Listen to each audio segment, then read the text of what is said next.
Hey everyone, T Sibs with you here on a Wednesday night, the 1st of June. Year is almost half over. This is amazing. And this season is almost a half over. We're at the halfway point.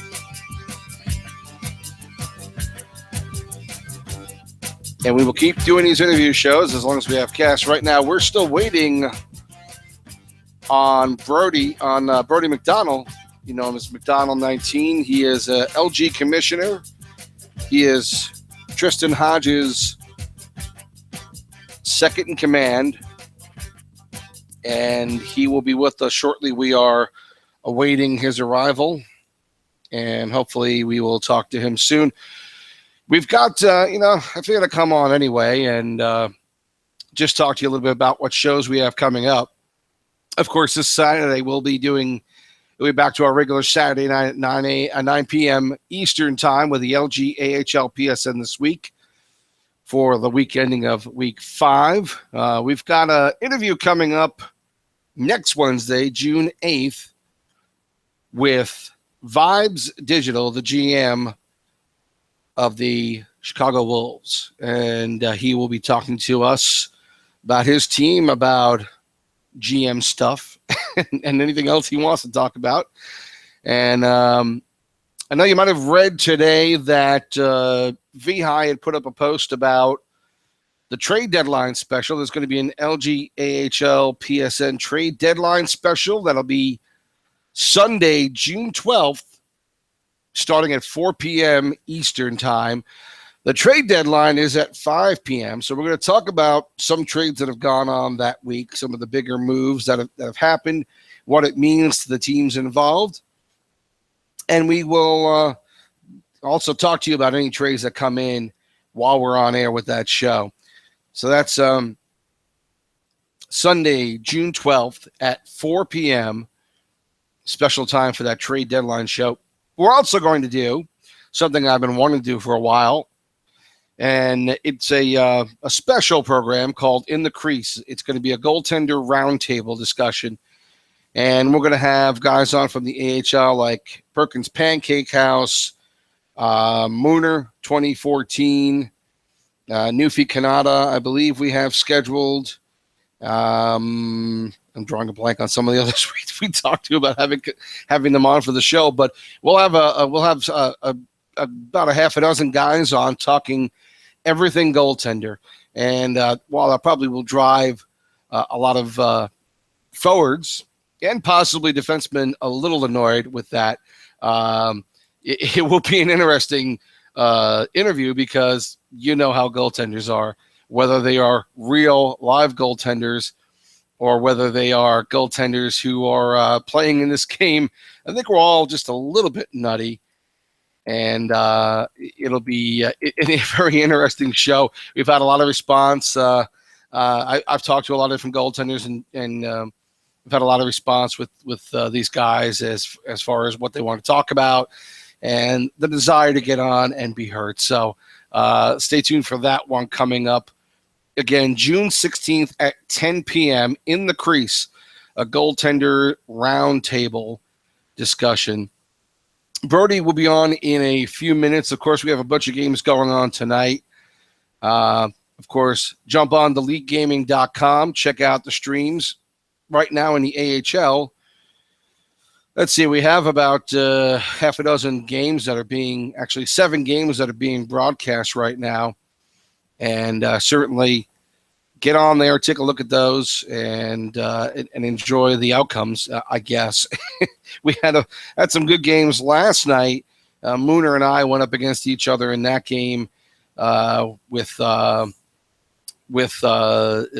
his Rampage and my Bears. We went to overtime, and the Rampage with the 3-2 victory. So it's always good to get to play against somebody else that you admire at the position and get a chance to be able to see how they play. And so that's always a lot of fun. Listen, we're going to get Brody on here in a second as I dial him up right now, and we will have him on the line shortly to talk to him about everything LG. And Just give me a second here. We'll have Mr. Brody McDonald on, hopefully, in a second. Brody, you there? Yeah, can you hear me? Yeah, I can hear you fine. We're running live now with the show. Decided to jump on and let people know that we had you coming up. Hey, thanks for taking the time out. I know you're having a busy day, and just glad to get a chance to talk to you. Yeah, no problem, man. I'm glad to be here for sure. So we were, we've been having a little bit of discussion about what to talk about tonight, and some of the things that are going on with the league right now. We'll talk about rules and regulations and some of the other things that are happening at this moment in season 2. But let's look back at season 1, the first season for PlayStation Network and the LGHL. How do you feel about what happened with season 1? And we'll get to season 2 as well. But talk about season 1 and how it all worked out. Did it meet your expectations? Were you happy with the results? For sure. I know right off the bat, we've been talking about expanding to PlayStation for a very long time. The biggest struggle is to be able to find people to put in place to run the league and run the staff and kind of go from there and build a consistency like we have on the Xbox side. The Xbox side has it's in its 24th season, so it's a lot of consistency and a lot of similar expectations, similar faces. So it runs really well and really smooth. And we're hoping to translate the experience that we have with their Xbox leagues and bring it over to the PlayStation and kind of offer the LGHL experience to those who play on the PlayStation as well. So there was obviously a big response, and initially there wasn't. You can correct me if I'm wrong, and I may have this information wrong, but did you guys plan an AHL in season 1, or is that something that came about because of the demand that you guys had for people signing up?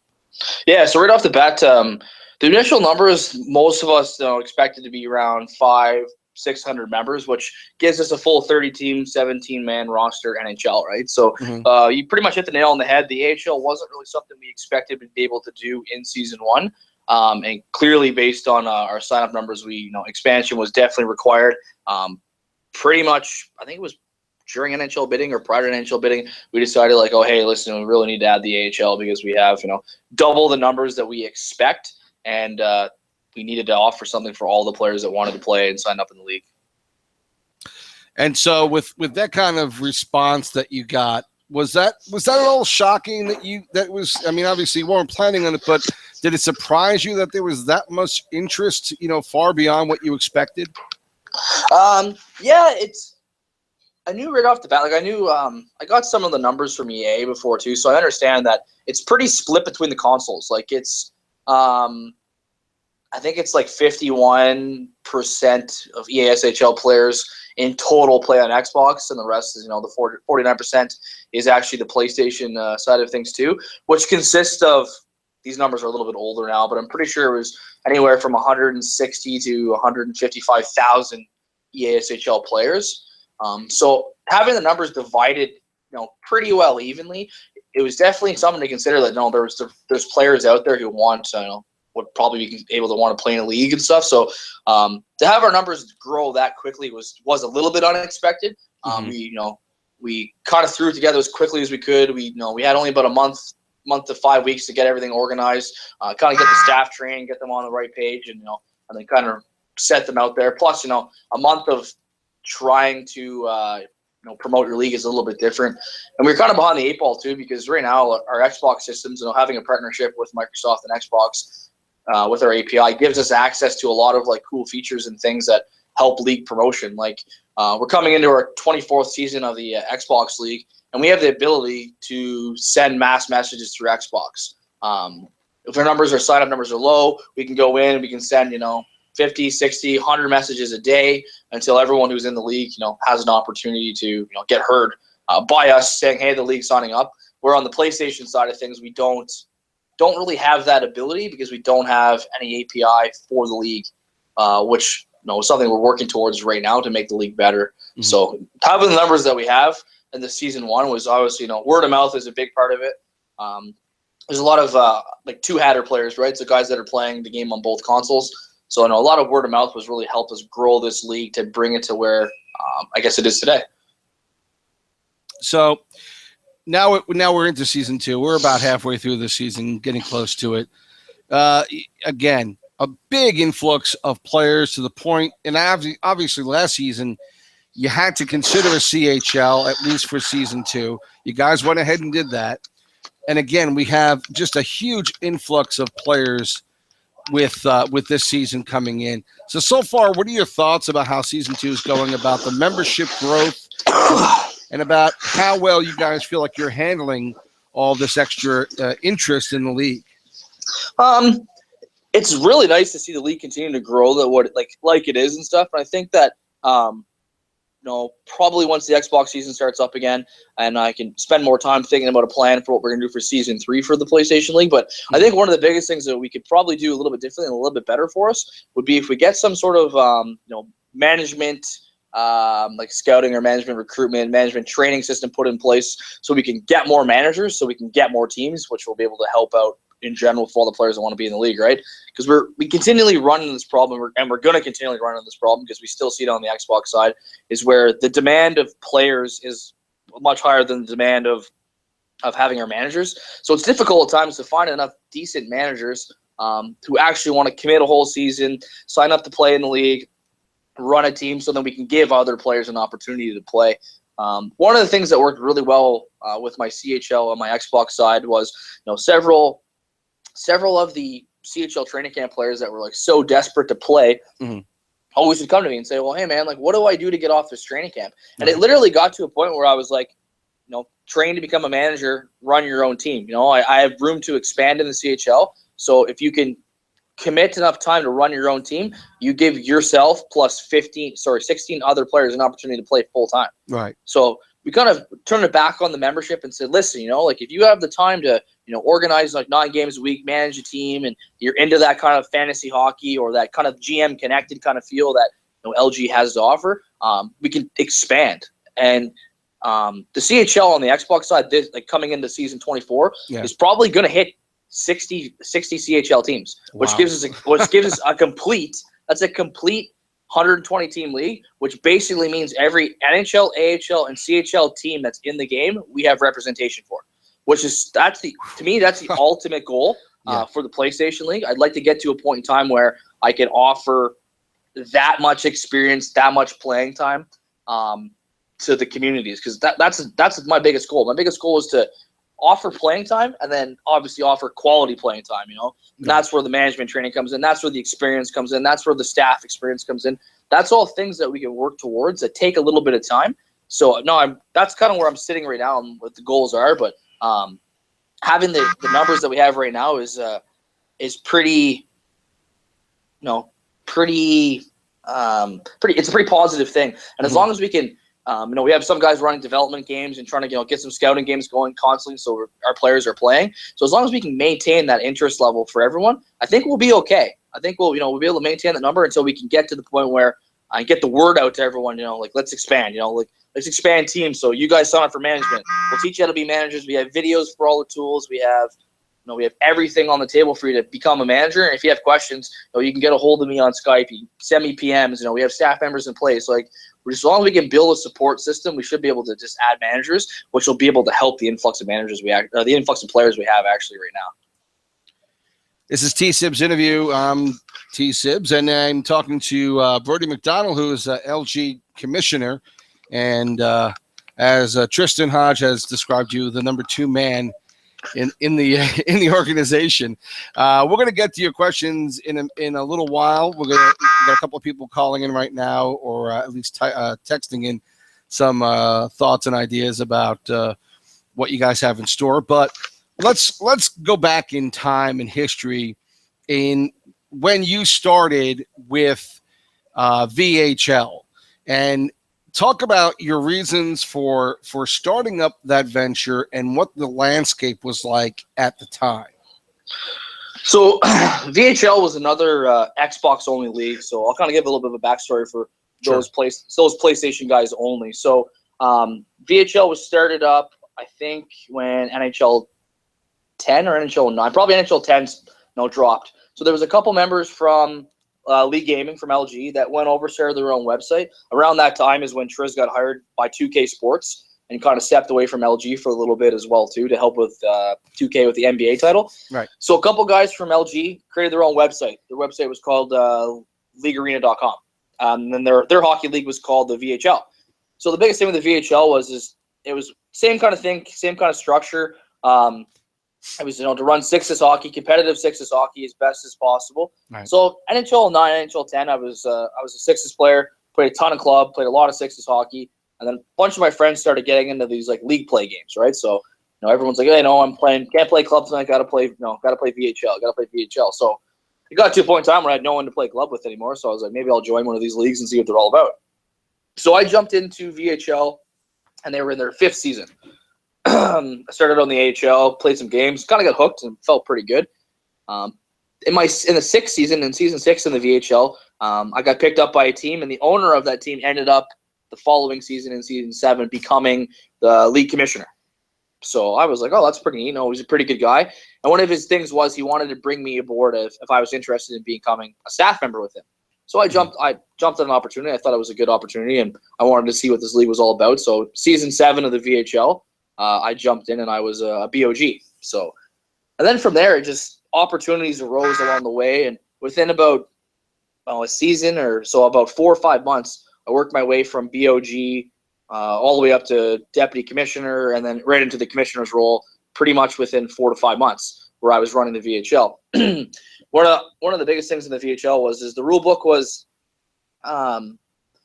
updated for a long time. There was a lot of suggestions that were on the table that kind of never really left like the discussion forums of the management office. And then when I came in, being a fresh face and fresh body, a lot of these ideas I felt were things that we could benefit the league and change. So then I implemented a lot of these new suggestions and changes, changing the VHL structure and a lot of things from there. Mm-hmm. So season 13 of the VHL, I had to step away for a season for some personal reasons. That's some things going on in my real life that prevented me from further being part of the league or the commissioner's staff. About 4 or 5 months later, I got a phone call from the gentleman that owned the website, and they were in desperate need of someone to help run VHL for season 14. So kind of felt obligated at the time. So I came back, and when I came back, the league was kind of in shambles. There was a lot of issues going on with those who ran the website. The site staff were, not really updating the website. They did some fundraisers for money and never spent the money on things that they said they were going to do. And the league was just kind of at a tipping point. And the VHL itself actually had all of the top Xbox talent. So all of the community was huge. The gaming was crazy competitive at that time. So it was really a tipping point. And some of the top end talent that were in VHL were kind of, grumbling and talking about potentially, what are the considerations of, us taking our league and our community and going to go to LG. There was lots of discussion about that. There was also some discussions about, well, why don't we build our own website, do our own thing? And so after lots of discussions and lots of talk during season 14, a bunch of the community members felt it would be in our best interest if we merged with LG and we took our community and went over. But one of the only uncertainties was no one really knew Triz at the time, and no one really knew if this was a deal was going to work out for us. And mm-hmm. Triz and I both live in Ontario. We're about 4.5 hours away from each other. So I took it upon myself, and I set up a time for us to get together. So him and I met up in Toronto prior to Christmas of that year. We met, talked, had a couple of beer, watched the hockey game, kind of talked about what our goals were together. What does he want and what do I want, and mm-hmm. how can we make this relationship work for to benefit the people. And from that point on, the writing was kind of on the wall that okay, this is the way it's going to be, and it was kind of a no-brainer for me to switch over to LG. So that was kind of the road and the path I took to get to where I am today, being part of LG. So it'll be 3 years coming this December where we've been working together, and it'll be about my 6th or 7th year, which is about 14 or 15 seasons of me actually being in the position of running leagues at this level. So, and at this point, obviously, you and Tristan have really forged a good leadership duo. And have built from that and have gotten a lot of people involved in it. When you talk about the type of folks who wind up being part of League Gaming, who wind up being bods, being part of the media team, being GMs, AGMs. What are the types of qualities that you're looking for in those people to be part of the leadership? What do you think is the most important thing for somebody who's young, who's just starting out now in LG and wants to maybe be a GM or an AGM? What should they be keeping in mind when they take on that responsibility in this league? It's a really good question. I find we all come and we all gravitate to leagues like this for similar reasons, right? Like I come here because it's a hobby. Video games are a hobby of mine. Yeah. It's a good escape from some of the difficulties we face in real life. So right. I enjoy my time at LG because it gives me, like I said, it gives me something to do, and it's a hobby and something to work towards. I think that we all need to, at the end of the day, we all need to realize, why we're coming here, why we're being a part of this, and it's all just about, to have a fun experience. And there's so many different roles you can fit into, right? Like if you don't want to run or manage a team, there's obviously the staff side of things too. So if you'd rather, be one of the guys that sit back and think logically and, help with our rules and make things work better and, be professional and represent the league properly, and that's something you feel you have interest in, you can do well, whether it because of what you do in your real life or just because you have a passion for, a judicial process or, for procedural, handlings. Staff's the way to go for you. And then we have other people obviously like yourself that are just, extremely well spoken, like to make content and kind of bring us to the next levels, what the media does. So, and media is another direction a lot of people can go, whether that be through power rankings or through live shows like you do, or just updates or anything, right? Media is another huge side that people can really, really consider. Right. And then obviously it's management.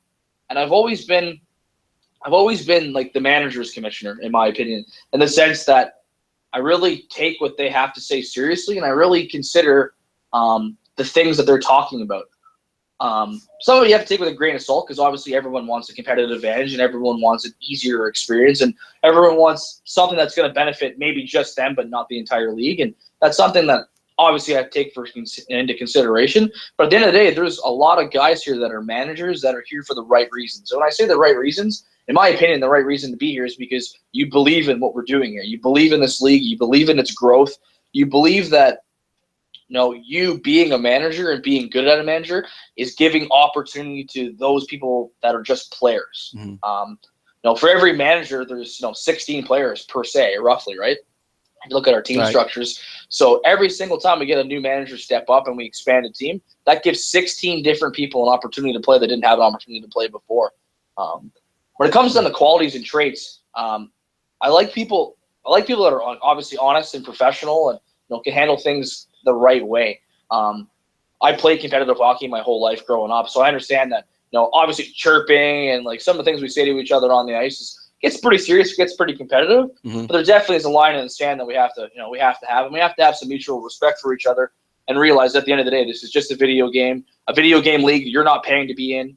I'm not taking your money. There's no cash prizes at the end of this. All you're gonna get is bragging rights on the internet, which is good enough for a lot of people, right? But professionalism and being able to be a leader and really believe in what we want to do here, right? I have a lot of goals and a lot of dreams and a lot of things I want to accomplish for both my Xbox and my PlayStation leagues. And I think what makes the best manager is the manager that buys in, that we all can get on the same page and we all can drink the same Kool-Aid. At the end of the day, we're going to make the best product, right, and we're going to continue to innovate, right? Mm-hmm. And as we innovate, we're going to draw more attention to our league, which means maybe more sponsorship, or it means we open up the eyes of EA Sports even more than we have in the recent couple months, which just gives us more credibility as a league, which is going to bring more talent, bring more players, and it's just going to make the experience in general just way better for absolutely everyone.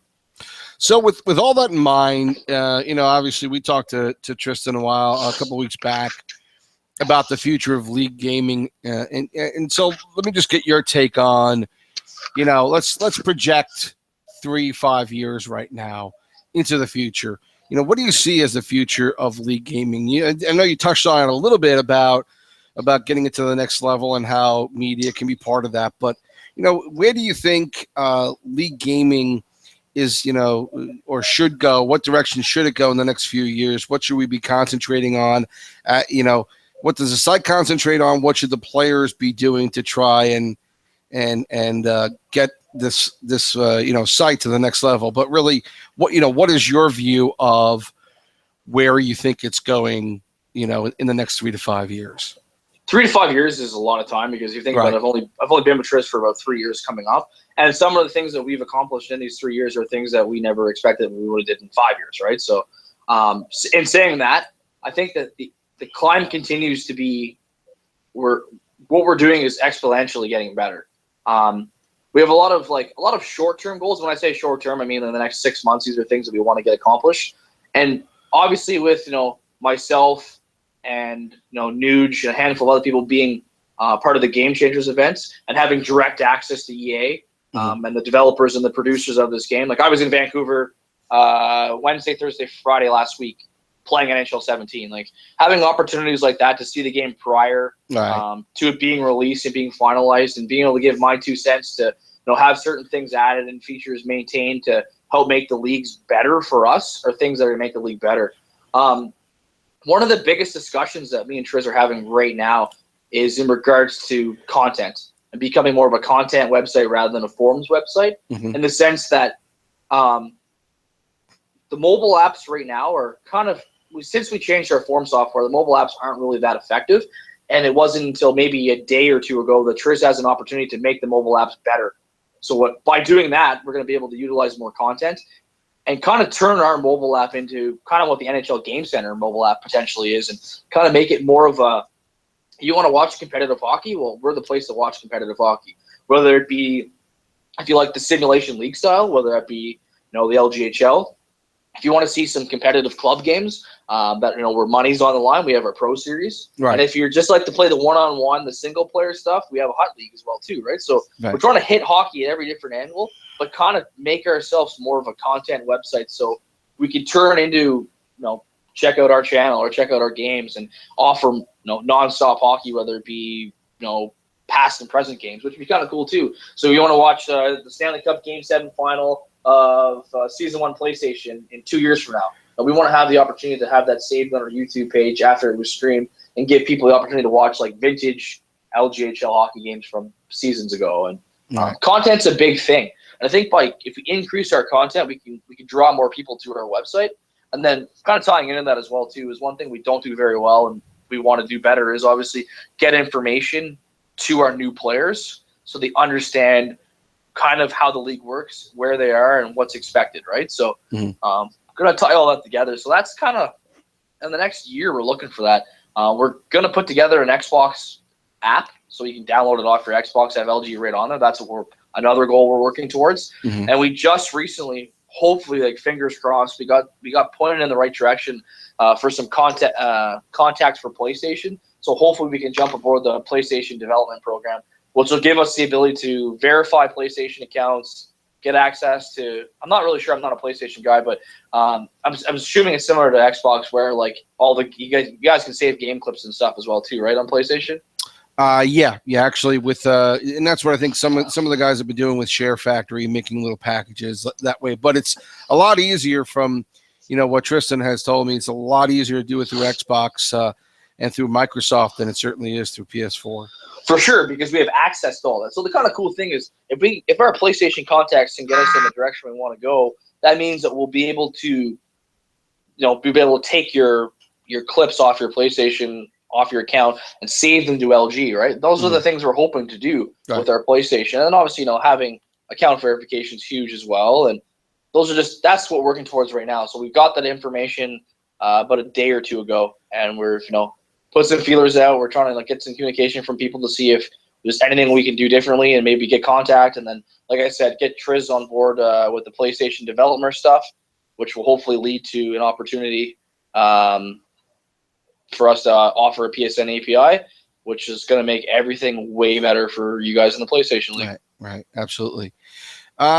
So, okay, let's talk about some of the nuts and bolts about how this works, and more specifically, so obviously what you wind up seeing a lot of people talk about in the chat, in PMs are about the rules and regulations and what they are and how well do people understand them. Let's start from the beginning. How do you guys go about deciding about rules? How are they created? What's the process to either add new rules or adjust or remove a rule from the league? The rules are like old. It's kind of funny to say that, but like the rules, the rule book that we have today is the initial constitution that the VHL had in 2009. Okay. That has been modified by me from 2010 on. So the rules are literally like 6 years old, like 6 solid years of that rule book being evolved and changed and getting better, and that's just the way it's been, right? So how it works right now is there's a lot of things in the rules because they've come a long way, right? They've been through the test of time, and they've been a lot of the things that have been changed over time to be more effective and better. So when it comes down to the rule book and our constitution per se, a lot of that lies on the shoulders of our owners. So the owners are given an opportunity to pipe up. They have their own management office that is a private forum section where it's just the managers, myself, and staff in there. So it's kind of an open chat to talk about, this doesn't work, you need to change this, you need to consider that, blah, blah, blah. The only thing that I find at times that may need to be considered is our guys there's a lot of people come in and want to change things to make it easier per se or easier for them, when realistically, like, the rules aren't difficult. It's just the people haven't given themselves the time to adjust or learn or read or ask questions, which is kind of where we're at right now.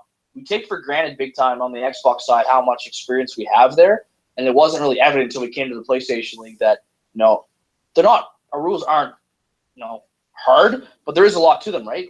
And without having a decent set of communication skills by the managers and our owners, no one's ever really going to have know where to go when I have questions or what to answer with. So there are a few things that I've laxed the rules up per se on the PlayStation side compared to the Xbox side due to sign up numbers and a bunch of things we're trying to accommodate to make it a little bit easier, which is that's understandable. But the rules have been around for so long and have been a proven success and a proven structure that has given this league 4,000 members on the Xbox side, given us that many seasons of experience. So they've already been past the time. I just think the biggest thing that comes to our rules right now, and I keep telling, I made a post a couple days ago to the managers, and I basically said, we need to open our lines of communication up, because for whatever reason, maybe it's because the other websites that offer PlayStation League hockey aren't as good as LG, that majority of the people don't utilize our website as well as our Xbox side does, right? Like I get between, I have 60 PMs right now I have to go through. That's how much I have today from both leagues, right? So the website is a great tool to utilize if you have questions or concerns or comments, and it's really easy for me to do it all from my phone. So it doesn't matter if I'm at work or if I'm out or wherever. It gives me an opportunity to answer those questions, where I find at the PlayStation side of things, we lack a little bit of communication between the managers and myself, or the managers and staff. And so when questions do come up, it's just like, well, why did you do that? And the person's like, well, I assumed it was okay to do that. And it's like, well, why didn't you ask me for clarification, or why didn't you come to me with some concerns or comments? Like we could have. A lot of it's preventable, and it's unfortunate. So I'm really trying to, whether it be, I gave my Skype email out to everyone, so I'm hoping that it'll be that'll help open up the lines of communication, because I understand that Skype is a comfort thing for the PlayStation community. I'm hoping eventually it'll just change back to being the website will be a comfort thing for everyone because they're used to it as well. So when it comes to rule suggestions, I'm always open to suggestions. Like I'm getting a lot of ideas from people via Skype now, but well, why is a rule like this, and why can't it be like that? So then when I actually go into detail of the history of the rule and why it is like this compared to why it's not what they're suggesting, people kind of go, oh, I never really thought about that before. And it's like, yeah, well, that's okay. You have a couple seasons experience, and this rule's been around for 24 seasons, so it's been through it's been seen a lot of things try to break it, and that's kind of the reason why we handle things a certain way. So sometimes in suggestions, it's also an education process for everyone too. Everyone has a better understanding of why certain things are in place for certain reasons, which makes the overall experience better.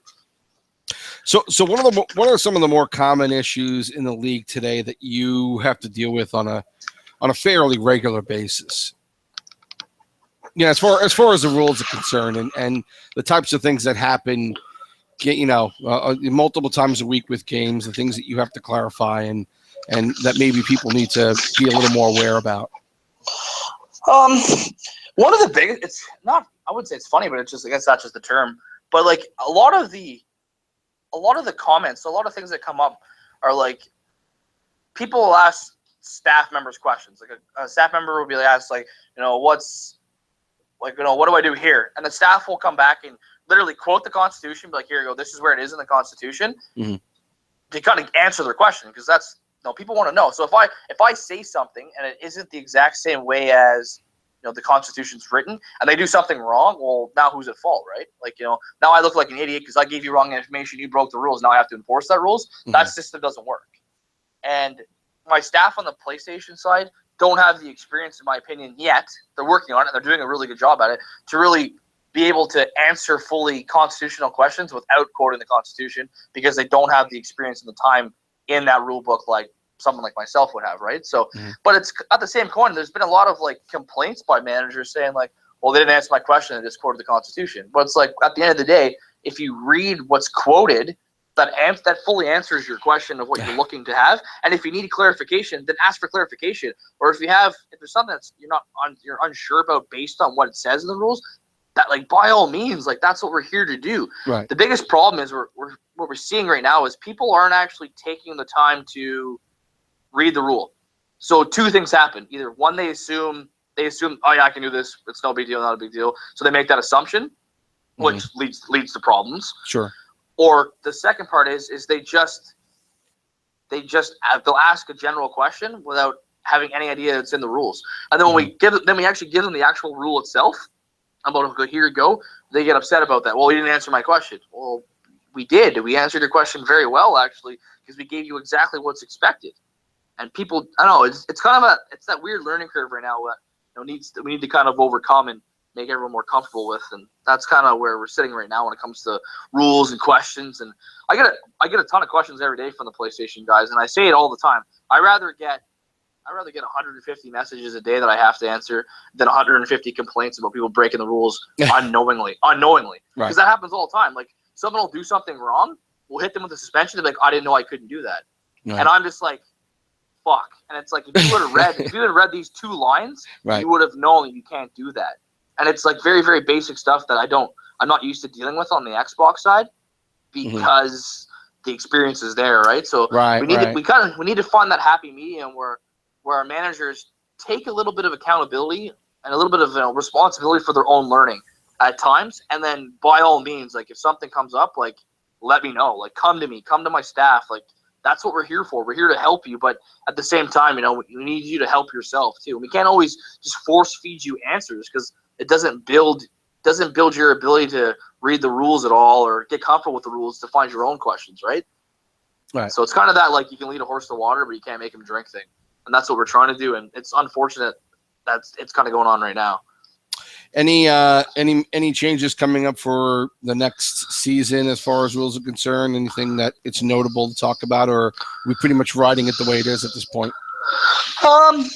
It all really depends on, in my opinion, it really depends on the comfort level of the managers, right? So we have a lot of, like, call-up restrictions on the Xbox side because the managers wanted that, right? There's not a lot, but there's certain ways that you can circumvent our bidding system, and that causes major issues, because the bidding system, in my opinion, is one of the most fair systems for team selection you could ever come up with.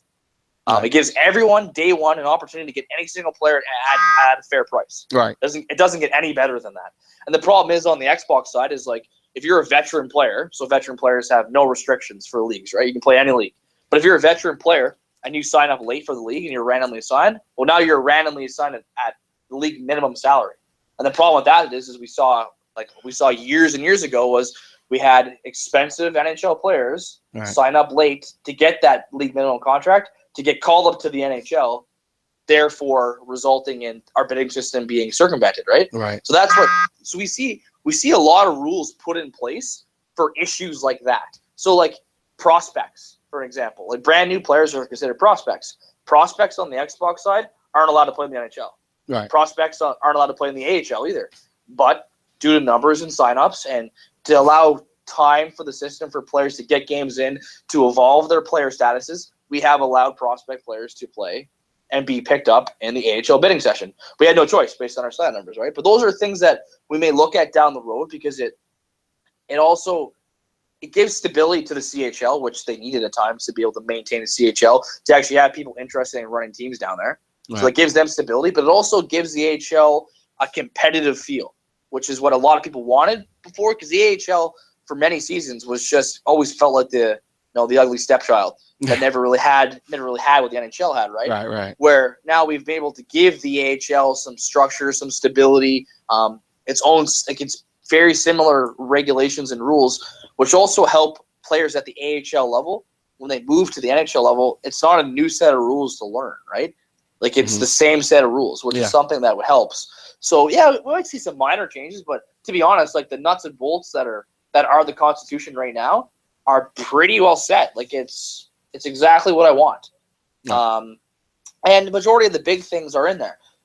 So every season, something comes up where a manager goes, that's not how I read this rule. This is how I read it. And I go, oh shit, I never really thought about that. And yeah, you're kind of right. That is kind of open to interpretation. So every season we close loopholes like that, right? We make things, this is the way it is. Everyone understands it. So every year we're working on wording, right? But when it comes to actual major rule changes, I don't foresee anything really major except for when it comes to call-up restrictions. But those are things that we can work at, because I'd rather not put crazy call-up restrictions on the PlayStation side of things until we have some team stability, right? And team stability takes seasons at times. It takes a while.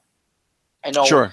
Coming into our second season, expectations are high, especially we have a lot of guys that have played in the Xbox League, playing in the PlayStation League. Right. So their expectations are, it's the exact same league, exact same experience, except I'm playing on PlayStation, which, in my opinion, is a little unrealistic, because that's, we're looking at 6 years experience to get that Xbox League to where it is. So right. We're gonna we'll finish up in a minute, but I want to get to a couple of questions that we have going here.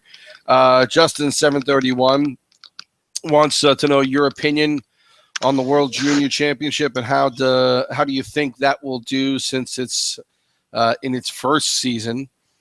If you want to address that. That's an Xbox question, actually. I guess, yeah. Yeah.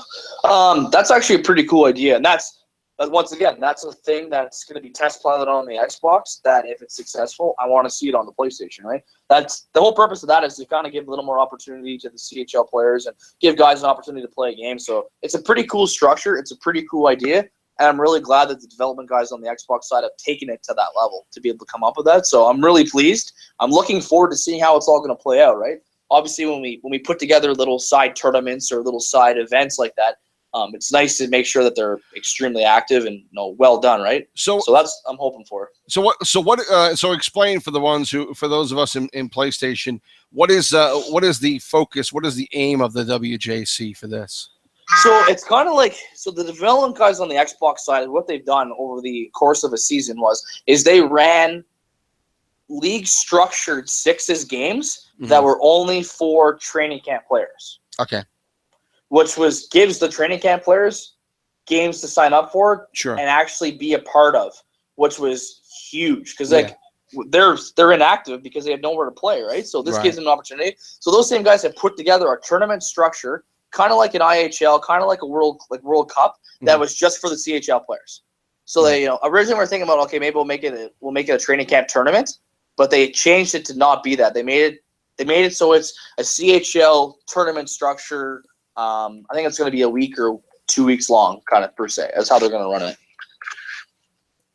Let's see. We have, and I wanted to save this one for later. Well, first we have this one from Mr. KPY86. Who is the best commissioner on the Xbox side of LG? I think he's asking maybe for him to be named. Yeah, he's not. He's definitely not. He's top three. He's definitely top three, because there only is three, and he would probably be the third. He's going to regret asking that one. Yeah, we'll just leave it at that. Okay. Boltsy88, what do you guys have planned for NHL 17? That's kind of a very general question, but I mean, if you have things that specific about the new release that you want to talk about, that you guys are trying to look at, address for that season when it comes out? I definitely think everybody would love to hear what you guys are thinking. Yeah, see, I just got home from Vancouver playing NHL 17, and it's not at a point yet where they're allowing us to talk about the title. EA Play is coming up in June, and if anyone has an opportunity to go to EA Play, I recommend it because you get to play the new Battlefield game too, which looks pretty badass. Mhm. But they're going to have a booth for NHL there, so you get to actually play NHL 17 in June, which is pretty neat. So when it comes to NHL 17, one of the biggest focuses, I can kind of be general when I talk about this. Sure. One of the biggest focuses when it comes to NHL 17, for me anyways, is gameplay. Mhm. KPY just sent me text messages and said I was a dick. But it's gameplay to me, right? Like, right. what people don't understand is NHL 15, that prior to having ESHL, so NHL 15 on the Xbox One, had to be rebuilt. Changing to the new engine had to be completely rebuilt, and there's a lot of things that weren't there from Gen 3 that we saw in NHL 14, 15, 13, 12, right? Sure. They brought back Ben Ross, and Ben Ross was the gameplay producer for, I think, NHL 09 right to NHL 14. And so Ben was behind the scenes giving us the best hockey feel we've had as it progressed through the seasons. And Ben is back for NHL 17. He was back for NHL 16 as well, too, which is why we saw leaps and bounds in how the game played from 15 to 16. Just playing 17 myself recently, it's up a notch again. It's great, to be honest, what I've played so far, and it's not even completed. So Mhm. I think that we're looking to build the best hockey game on ice experience as possible to kind of get back to, because that'll evolve into more competitive sixes hockey, right? So Mhm. when it comes to NHL 17, I'm really looking forward to whenever we're allowed to actually talk about these things. I'll probably make some posts, and if you want to get together another night and talk about just NHL definitely. 17, we could definitely, when it comes down to it, we could definitely sit down and talk about some of that as well too. So, but yeah, that's kind of my direction. To be honest, 17, I don't want to do anything drastically new for the league. I would just like, I'd like to be, since I'm able to be a part of the team that helps make the game better. I want the game to be better so I can then encourage more people to sign up for the league. So therefore I can get more teams and then have a bigger and better league is where I'm hoping to go with it. Did they? There hasn't been anything announced as far as a beta date, has there, for that? No, nothing yet. That was actually one of the questions I had for them when I was down there as well too, and they haven't really said anything yet officially about what they're doing with that as well. My personal opinion, I don't see there's any way they don't do a beta. That seems like the biggest thing, man. Like, it's like everyone's playing a beta of some version of a game all the time. So the beta was a really big success for NHL 16. Mhm. Obviously, they found a couple errors that were in the beta that they didn't know about that were able to get patched in for game day one for release day patches, which was a huge success for the game. So I think there's a lot of positives to having a beta. So I guess we'll wait and see what they release or what they announce. And obviously, once I'm allowed to talk about that and they give us some information, that'll be posted on the website as well too for dates and times. But right now, they haven't really given us a yes or a no. Mm-hmm. And my personal opinion is I can't see them not. Like, that's just it's a no-brainer in my opinion. Right. Hey, one more question before we let you go. I know you touched on it a little bit earlier as far as what young players, guys who are just starting out in the league and are on a CHL team or on a training camp and looking to get some playing time. What do you say to all the new signups who, they want to play immediately in the league, but they're, obviously getting a bit frustrated with breaking into any lineup. It's happening on our Bears team. You get these guys, obviously saying, I just want a chance to show myself. I just want to get out there and play. We try to explain to them how, what it is for forwards and defensemen. They've got to have their 3 games. But, obviously it's frustrating for them. What do you tell somebody like that who is frustrated with not getting playing time in PSN right now? Be patient, stick it out, be patient. The website's awesome, has a lot to offer, and come to me. Come directly to me, express your frustrations, and then we can talk about other options. Because if you're one of those guys that have a lot of time and you like the idea of LG and you feel, you want to do this, I can give you a package that'll be basically train you how to be a manager. And then when the time and opportunity comes up where we can expand and add teams, you'll be ahead of the ball. We can give you a team, and then you could get games in. You can build your own team. You can play games. And that gives us the opportunity to expand and give more people opportunity to play here. But obviously, be patient. It's difficult. I understand. When you sign up for something, you want to be able to get a reward right away. But when it comes down to it, just really be patient, and hopefully, we'll be able to have, something for you soon. Well, listen, Brody, I really appreciate your time tonight. Thanks again for everything, and I guess on behalf of everybody in LG, thanks for the work that you and Tristan and the rest of the crew put in. Because again, I stated this when I was talking to Tristan, and I'll say it again now. A lot of heart and soul goes into making this work. People can donate if they want, but they don't have to, and they're using one of the best sites out there for this. So again, thanks a lot for your time today, Brody, and we'll talk definitely when NHL 17 is getting close and you have more info. Let's get back together and we can tell people about what's going on. Oh yeah, 100%. There's definitely I'm pretty happy about what I've seen him played so far for when it comes to NHL 17. So I'm really looking forward to the day and time where I can actually sit down and talk about what's actually going on with NHL 17. That's going to be big. All right, again, Brody McDonald, thanks a lot for your time. We will talk to you soon. And that, folks, is the end of T-Sib's interviews for June 1st. We'll have Vibes Digital on next Wednesday. Again, that will be an 8 p.m. start. Wednesday night, June 9th. Vibes Digital, the GM of the Wolves. Until then, this is T-Sib saying so long. We'll talk to you next week.